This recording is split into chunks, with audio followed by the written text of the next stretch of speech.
So I'm going to do some passages from Homer's The Iliad. This is a translation I've been working on for a long time. If you haven't heard, this is the beginning. Right there. Sing, goddess of Achilles' deadly wrath, that brought such sorrow to the Greeks in war and sent the souls of heroes down to Hades, their bodies left unburied on the ground for hungry dogs and birds to tear apart. This fate was sealed by Zeus from that first day when bitter words arose between two men, Achilles, bold and best among the Greeks, and Agamemnon, Atreus' prideful son. Now let me ask you, and I'm curious, was that understandable? Was the language understandable for you guys? I always know, I don't know why I can't get that. People, have sometimes a hard time with the epic nature of this. Part of what I worked on was trying to make it readable and understandable to a modern audience. So hopefully you get a sense of that. I would love your feedback if you're lost or you don't understand something. I appreciate that. So tonight I want to explore some insights into one of the most influential characters in all of Western literature and probably mythology as well, Achilles. We're going to focus on 3 passages focusing on Achilles. So Alexander the Great, when he was out conquering, he had a copy of the Iliad under his pillow because he thought of himself as a descendant, as he's bringing on the destiny of Achilles. He was Achilles returned. Julius Caesar, driven by outrageous arrogance, or hubris, as the Greeks used to call it, he would often quote Achilles and Iliad in his campaigns with his men to get them fired up. During the American Civil War, soldiers on both sides carried copies of the Iliad very regularly, finding courage in Achilles' strength. And in World War II, Allied troops read from the Iliad on the shores of Normandy, inspired by Achilles' heroism. So in today's reading, I hope you'll glean a little bit of some lessons about leadership, the cost of inaction. So I think there's a lot of real life lessons you can learn from these works. And I hope you'll learn a little bit about the power of literature to resonate throughout the eras and inspire people to do that. Okay, so this first passage is about, I want you to picture in your mind 2 great leaders who are both on the same side in a war, and they are at a meeting with some peers around them, and during the meeting their conversation devolves into bitter accusations and insults. Does this sound like anything familiar? What does it sound like? Trump, Zelensky, or Achilles and Agamemnon. So this is the beginning. This is book 1 of the Iliad. You could see the same things happening in book 1, where these 2 leaders are together talking about the Trojan War and what they're going to do next, and it just devolves into bitterness. So here's the scenario. Agamemnon decides to take away the prize that was given to Achilles after he sacked a town. A woman, a slave girl by the name of Briseis. Agamemnon says, I'm going to take that from you because something happened to him. He had to give up his prize. So all of a sudden you have this bitter feud between Achilles, and the greatest warrior, and Agamemnon. So to be clear, they're on the same side. And they're both Greeks. Yes. So they're Greek leaders, and they're on the same side, and they're feuding under a tent among all the other Greek leaders. And here's what they say. Then swift Achilles, anger in his voice, replied with scornful words against the king. You shameless man, so greedy and so sly. Why would the Greeks all follow you with trust or fight their hardest in the heat of war? I did not come to fight the Trojans' spears for my own sake. They never harmed my lands. The Trojans never raided Pythia's fields, nor drove away our cattle or my steeds. Between us lie the mountains and the seas, the high, wide mountains, shadowed dark, immense. We came because of you, great greedy king, to win back honor for your brother's name and for yourself, the king who knows no shame. But now you care not for the Greeks at all and threaten to take what I've earned in war. I worked so hard for that, the prize I hold, given by the army, justly won by me. When Greeks attack the walls of Troy, it's me, my hands that do the hardest work of all. But when the gains are counted at day's end, the greatest share is handed over to you. I take the smallest, but I bear it back to rest beside my ships when I am done. Now I will return to my home, for it's far more worth my time than staying here in vain. I do not think you're worth my fighting for, nor will you pay me what you promised here. Then Agamemnon answered with cold scorn. Go, if you wish. Your heart is full of pride. I beg you not to stay here at my side. I have the honor, the favor of the mighty gods, and others here will honor me as well. But of all kings, I hate you the most. For you love quarrels, battles, endless fights. Yes, you're strong, but that's no gift of yours. A god has given you that strength alone. Now leave. Go home and lead your Myrmidons. I do not care or fear your wrathful heart, but know this well, and let all hear my words. As Apollo takes the girl away from me, I'll send her back across the sea in ships, but I will come and take your prize instead, the lovely Briseis given by the Greeks. So you will know how much more strong I am, and none may dare to claim to be my equal.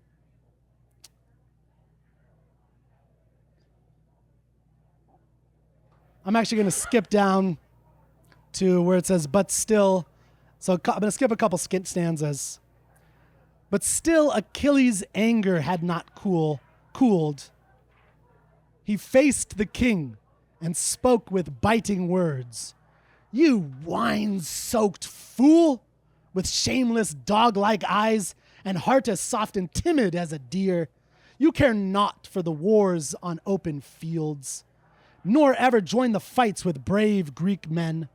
It's easier for you to take away the prizes of your captains with cruel hands. You act the coward and devour their spoils. But you would never face the battle's edge. And now you threaten me with loss and pain? But know this, mark my words and hear me well. By this scepter, which will never sprout a leaf, now carved and shaped by human hands, once green, but now carried by leaders of the Greeks, who stand for justice and protect the law. I swear to you, a day will surely come when all the Greeks will cry out for my help. The men will fall, cut down by Hector's hand, and you will weep, but I will not fight then. You'll tear your heart out in sorrow, full of grief, when you see what you've lost because of me. So if you remember what caught me about the Trump-Zelensky thing was this whole, you should be thankful of this. We gave you this. I gave you more than that guy. And to me, it sounded exactly like this argument about I'm the big man here, that, Trump chest, beating his chest, and Zelensky caught in this thing, and what was he arguing? Do you remember if you saw this? He was arguing, you don't know what it's like on the front line. You don't know what it's like there. And so I was like, this is the same thing from book one. This is amazing. In a terrible, horrible way, of course. But that's what I saw was like, wow, this stuff still present today. What was that? I said history doesn't repeat itself, but it sure does rhyme. Yeah, exactly. That's the literature, the great literature is this kind of observations I think are everywhere. You can also learn about leadership about yourself. When are you like this? When is your boss like this? Right? It also applies to your boss, I think, in other ways. Okay, so that was Achilles, Agamemnon, They were bitter rivals in this thing. Achilles withdraws from battle.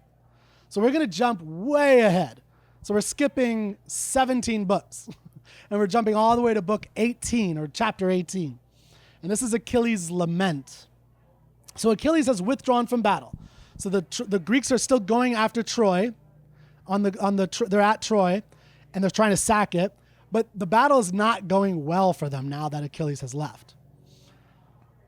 In his absence, the war rages fiercely, and Achilles, his dear friend, his best friend, someone he really cares about, Patroclus, is killed by Hector, the main Trojan prince.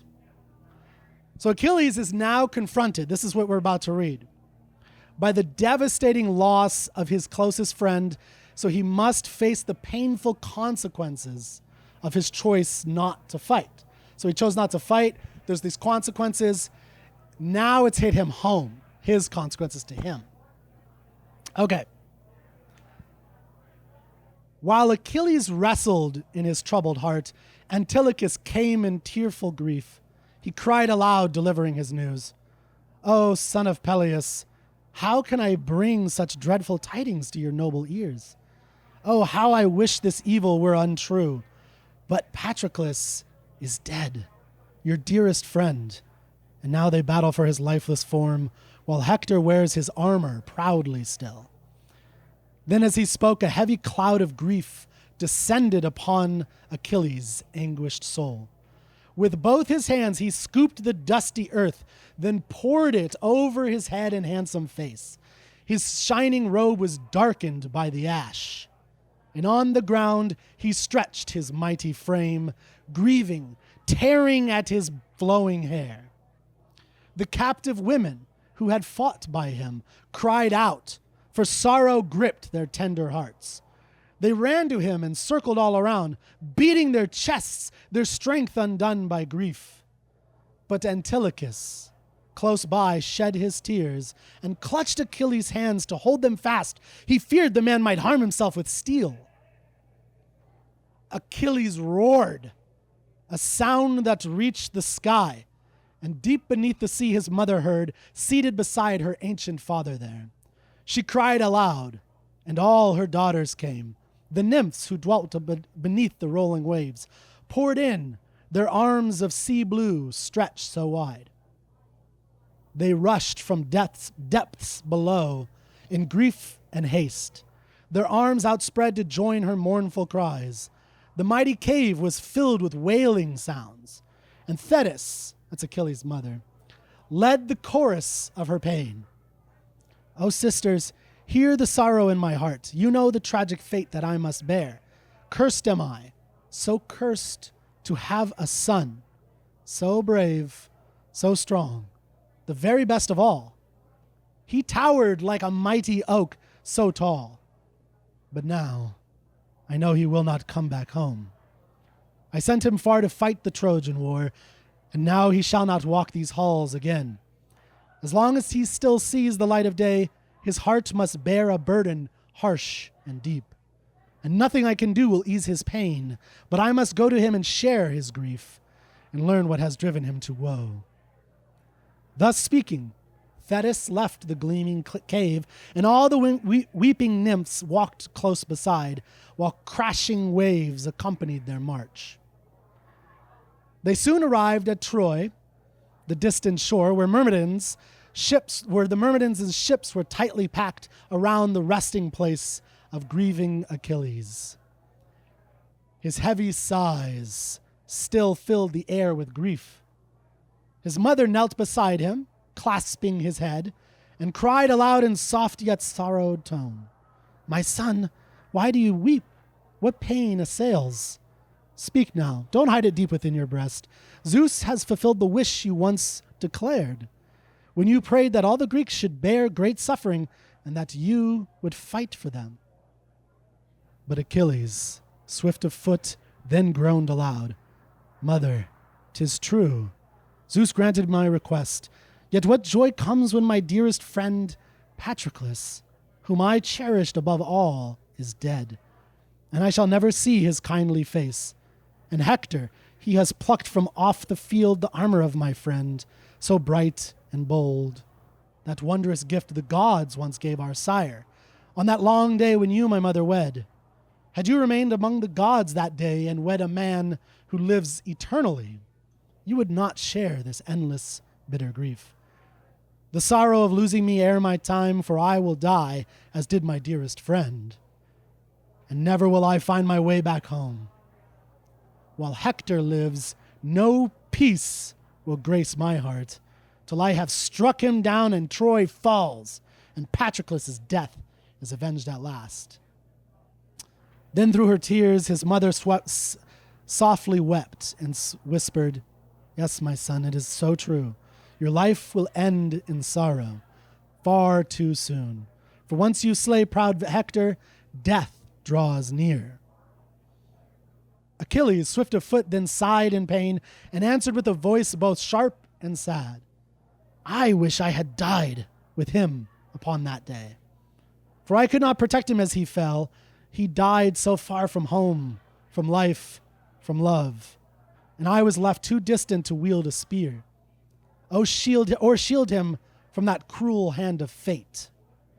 Now I can neither return home again nor aid Patroclus to those who fought. I have failed them all. Hector has overthrown our hopes, while I have but stood by my ships." I'm going to skip to the last stanza here. "So I shall share the fate that he has met. But first I will win great glory for my name. I'll make the Trojan women bow their heads and wipe away their tears with trembling hands. For when they hear the cries of those who fall, they'll know that Achilles has returned to war. Do not hold me back from battle, dearest mother. Though you may love me, you cannot change my mind." So in that scene, we see the decision for Achilles after 18 books of battles and people on both sides dying and the Greeks getting pushed back. Achilles' friend is killed, and then he decides to go back, and his motivation is to get revenge on the people who did this to him. Okay, last one. This is should be the shorter one. This is a moment in the same book, so it's just a little bit farther on down the moment. Achilles has lost all his armor, and it's an armor given to him by gods. So now he needs to go back to stop the battle between the Greeks and the Trojans over the body of Patroclus. During this time, it was a big deal to get the armor of your enemy. So they're fighting and killing each other to get Patroclus' armor, which is also armor from a god, so it's also kind of helpful or, pretty valuable stuff. So in this scene that you're about to hear, he's given a decree by Athena, the goddess of wisdom, to go out there basically naked, unarmored, and she's going to give him some divine help and imagery to terrify the enemies. And one of the reasons I want to show this is this has been such a powerful image throughout history, particularly to soldiers in battle. Okay. Then mighty Athena, goddess of wisdom, shrouded his broad shoulders in a soft cloud and crowned his head with golden streaming light. And from that light a glowing flame did rise, like smoke that rises from a town by sea, where townsfolk battle foes throughout the day, yet raise their torches high into the sky so that far allies may come to lend their aid. Thus, from Achilles' head, the flames soared high. Then Achilles strode toward the trench and stood, yet did not join the Greeks in further fight. He heeded well his mother's wise command, and standing there, he let a mighty cry resound, while Athena, ever loud, stirred terror deep within the Trojan ranks. Like a trumpet's blast that sounds round cities under siege, so clear did his strong voice rise. And when the Trojans heard that bronze-filled cry, their hearts were shaken, filled with sudden fear. Their splendid horses, manes like silken strands, spun round in panic, sensing pain ahead. The charioteers grew still at endless fire that blazed above the head of Achilles. The flames, set forth by bright-eyed Athena, shone. 3 times did Achilles cry aloud, and 3 times both the Trojans and their comrades were thrown in fright, scattering like drifting dust. 12 of their finest men fell in the rush, falling beside both horses and their spears. Meanwhile, the Greeks raised cheers and thanks to see Patroclus' body saved from harm. They laid him gently down upon a bed, while friends wept sorrow for their dear loss. Achilles followed tears of grief in flow, to gaze upon his friend, by bronze affrighted. The very one he sent with chariot and steeds, who would not evermore return to him. Then Queen Hera sent the blazing sun forth against its will, down to the ocean stream, to put an end to that harsh day of war. The sun sank low, and all the Greeks felt glad to rest from fighting and the clash of swords. The Trojans, weary from the strain of battle, released their horses, tired from endless war, and gathered, standing still in fear and shock. None dared to sit, for dread had seized their hearts, for they had seen Achilles on the field. For long it had been since he fought in battle. Okay, so last thing, very short poem I wanted to read you guys to kind of show you the trend of this over time and how it's affected soldiers. So this is a poem, kind of famous poem from a World War I soldier named Patrick Shaw Stewart. And Patrick Shaw Stewart is a British soldier. He is on leave and he's about to go back to the Dardanelles to fight again. That is the traditional place of where they thought Troy actually, in the Battle of Troy, actually went. So he's going back to where Achilles actually fought the Trojan War.